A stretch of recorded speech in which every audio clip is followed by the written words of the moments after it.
ఆవకాయ మన అందరిది, గోంగూర పచ్చడి మనదేలే. ఆవకాయ మన అందరిది, గోంగూర పచ్చడి మనదేలే. ఎందుకు పిజ్జాలెందుకు బర్గర్లెందుకు పాస్తాలింకెందుకులే. ఎందుకు పిజ్జాలెందుకు బర్గర్లెందుకు పాస్తాలింకెందుకులే. ఆవకాయ మన అందరిది, గోంగూర పచ్చడి మనదేలే.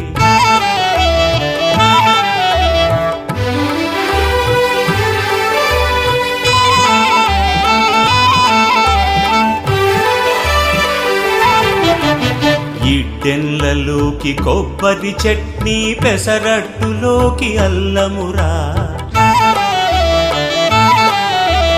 ఇడ్డెన్లలోకి కొబ్బరి చట్నీ, పెసరట్టులోకి